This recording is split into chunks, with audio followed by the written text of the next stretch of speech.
उसमें जो भगवान बुद्ध की मूल्य और सिद्धांत, अहिंसा की, शांति की, मानव कल्याण की, ये भारत वही देश है जिन्होंने इस मूल्य और सिद्धांतों को विश्व भर में प्रसिद्ध किया है।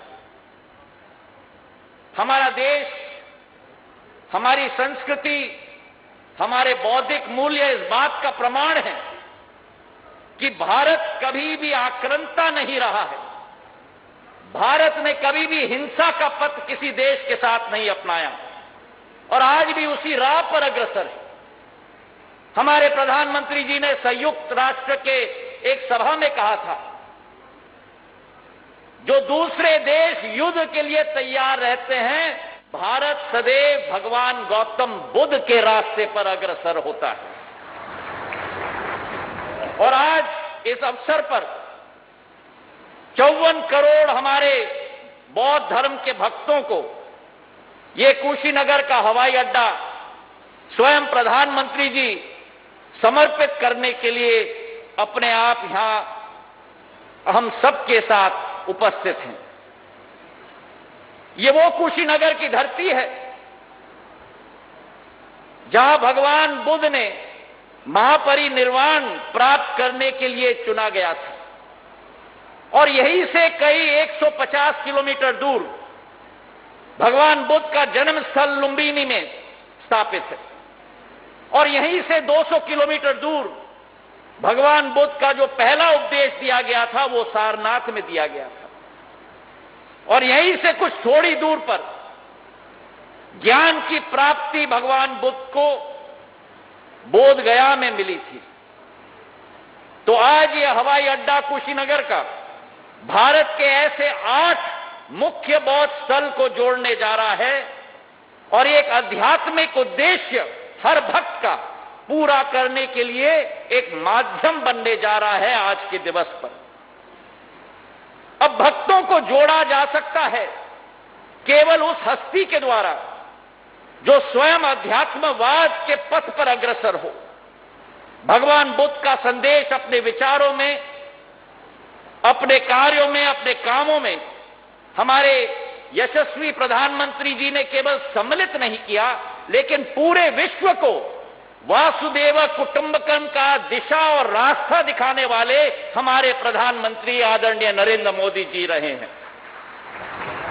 और आज जो 79 वर्षों से संभव नहीं हुआ है, वो प्रधानमंत्री जी के नेतृत्व में संभव होने जा रहा है। इस हवाई अड्डे का इतिहास भी बहुत पुराना है और कई मोड़ से निकला है।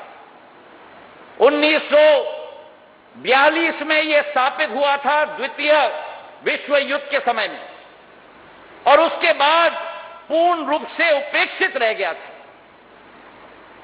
जब प्रधानमंत्री जी ने अपना मन ठाना, मुख्यमंत्री योगी आदित्यनाथ जी के साथ 2 साल के अंदर 260 करोड़ रुपए का 600 एकड़ भूमि में ये कुशीनगर का हवाई अड्डा एक कीर्तिमान स्थापित कर रहा है क्रियान्वयन क्षमता की।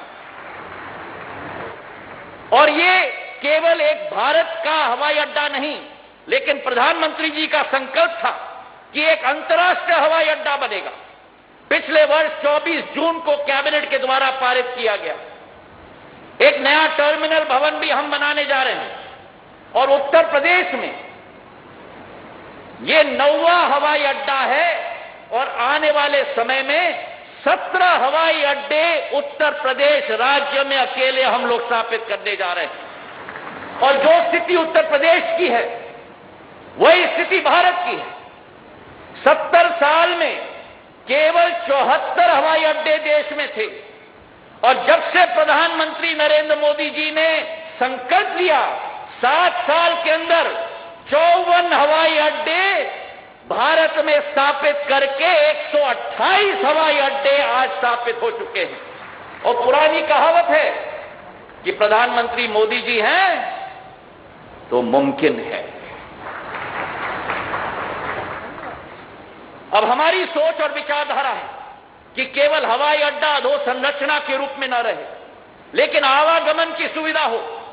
प्रधानमंत्री जी का निर्देश था कि जल्द से जल्द हवाई सेवा यहां शुरुआत होनी चाहिए।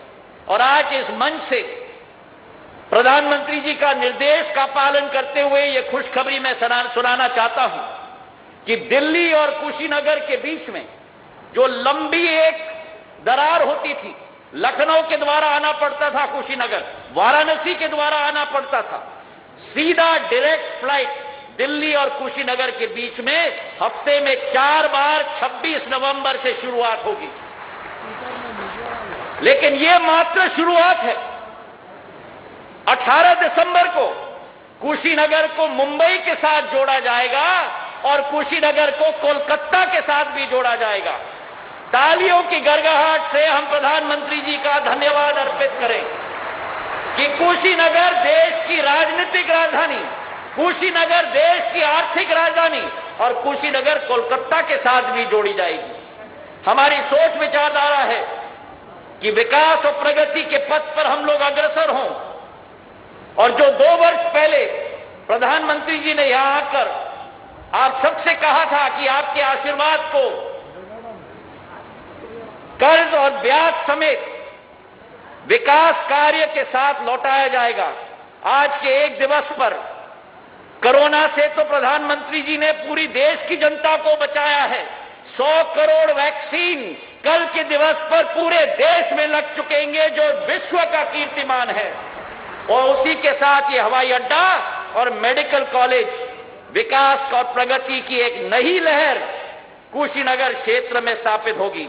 तो आज के इस दिवस पर हम सबके तरफ से हम धन्यवाद अर्पित करना चाहते हैं प्रधानमंत्री जी को। और आज शरद पूर्णिमा के दिवस पर, अभिधामा दिवस पर और महर्षि वाल्मीकि जी की जयंती पर शुभकामनाएं देते हुए, प्रधानमंत्री जी को धन्यवाद देते हुए, जय हिंद, जय भारत।